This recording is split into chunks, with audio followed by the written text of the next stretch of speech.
nós vamos conversar sobre emendas e conexões após uma enchente. O que acontece em uma situação como essa? Vamos refletir sobre a dimensão do problema.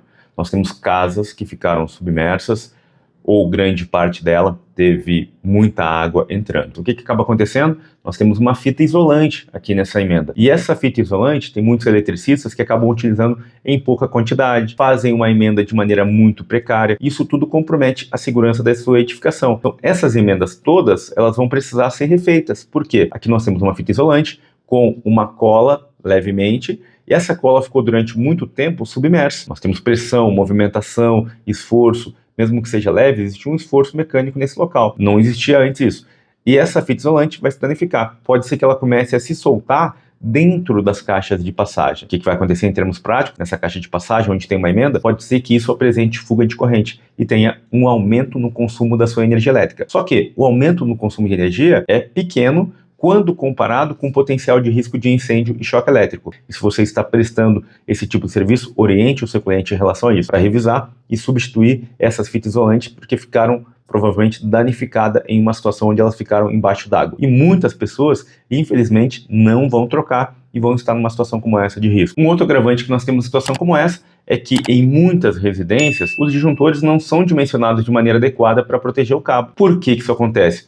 Muitos eletricistas hoje no mercado não estão qualificados para trabalhar nessa área. É o cara que assistiu uma videoaula no YouTube, é o pedreiro que faz a parte elétrica e ele não sabe dimensionar corretamente um disjuntor em relação ao cabo, considerando principalmente a potência dos equipamentos. Hoje nós temos equipamentos de grande potência, não existiam há 10, 15, 20 anos atrás. Nós temos também um tipo de conexão que são os conectores split bolt. Eles têm diversos tipos, tem conector de porcelana, nesse caso aqui custa em torno de R$ 6,90 esse conector, mas você vai encontrar diversos tipos no mercado. Esse aqui é o ponto onde ele começa a oxidar, é bem difícil limpar isso aqui, e é um componente que apresenta alto risco em uma instalação. Por quê? Nós temos um chuveiro que tem um consumo de energia extremamente elevado, então é recomendadíssimo que você substitua esse tipo de conexão. O outro detalhe importante é que esses conectores aqui, eles têm uma conexão máxima, tem aqui nesse caso temperatura e para um cabo 4 milímetros, de acordo com a bitola do cabo que chega no seu chuveiro, você tem que verificar se esse conector é compatível ou não. Daniel, não quero trocar e vou limpar. Tudo bem, só entenda e assuma por conta e risco essa decisão, tá? Entendendo também qual que é o valor que você pagaria para substituir. É o fato que muitas pessoas não vão ter condição financeira nesse momento, mas a recomendação técnica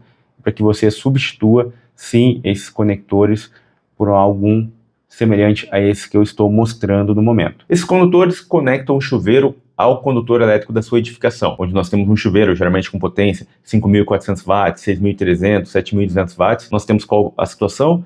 Esse chuveiro não é conectado em um ponto de tomada, ele é conectado diretamente na rede elétrica. E esses pontos apresentam uma série de problemas quando eles têm problemas de reaperto ali. Se for ficar um pouco folgado, ou então ao longo do tempo começa a ter oxidação, e essa oxidação pode ser que danifique o cabo, gerando um ponto de aquecimento naquele local, e isso gera um curto-circuito através dessa sobrecarga. Agora, em uma situação de uma enchente, qual que é o problema que nós temos? Nós temos a água balançando. Se esse chuveiro ficou submerso, existe uma pressão nesse local, e esse movimento faz com que tenha esforço nessa conexão, além também, é óbvio, do problema da oxidação. Então, nesses casos, o que é recomendado? Você substituir esse componente porque ele é muito difícil de limpar. É recomendado que você também troque esse componente. Nós temos um outro problema que são os adaptadores. Esse tipo de componente joga fora se ele ficou imerso em água. Por quê? Essa oxidação interna aqui, você não vai ter como limpar. Nós não sabemos o quanto pode ter sido prejudicado. À medida que você for conectando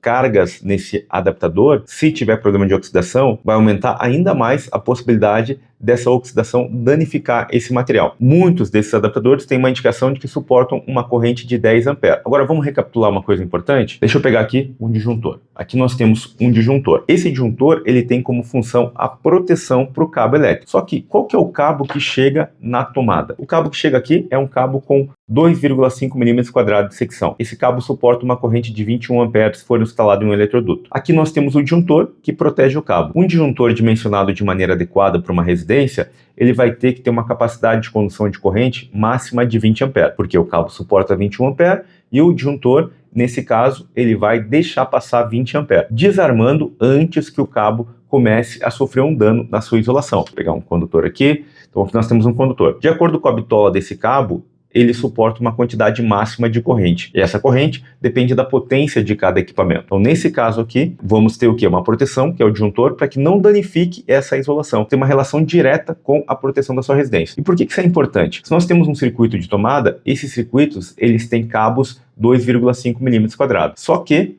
o disjuntor deixa passar 20 amperes. E o seu adaptador, ele deixa passar somente 10 amperes. Só que, o que eu quero dizer é o seguinte, o disjuntor protege o cabo, e se na tomada você plugar um adaptador como esse, ele suporta no máximo 10 amperes. O que acontece na prática? Se você começar a conectar equipamentos que têm uma corrente superior a 10 amperes, esse carinha aqui vai continuar conectado. E o disjuntor não vai reconhecer isso como um problema e vai deixar passar. Só que vai sobrecarregar o adaptador porque ele suporta no máximo 10 amperes. Isso em condições ideais. Por isso que nós temos muito problema com incêndio. Só que nós temos um outro agravante.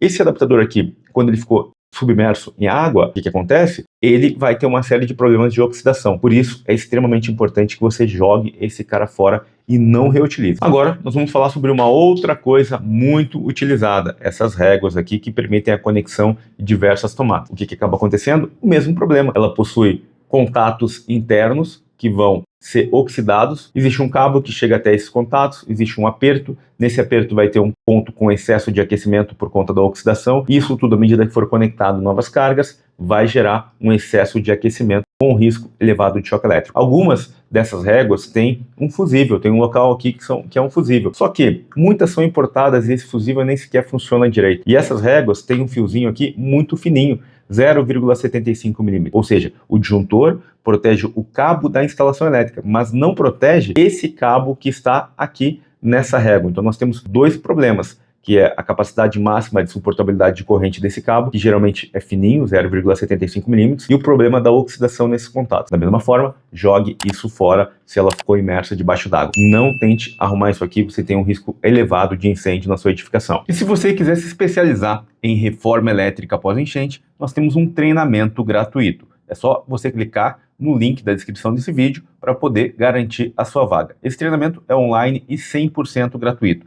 Fazendo a inscrição, você vai poder conhecer melhor quais são os materiais que precisam ser substituídos e quais são os cuidados que você precisa ter ao fazer uma reforma elétrica após uma enchente. E vão te permitir conhecer um pouco mais sobre a realidade prática que você vai encontrar em uma situação após enchente. Temos diversas entrevistas com moradores e um conteúdo com especialistas do setor elétrico. Além disso, você vai encontrar entrevistas que nós fizemos com fabricantes de materiais que vão te permitir entender melhor o motivo pelo qual é necessário a substituição de cada equipamento. Para garantir a sua vaga, é só clicar nesse link e fazer a sua inscrição gratuita. Aproveita, clica na descrição e já garanta a sua vaga nesse treinamento de reforma elétrica após enchente.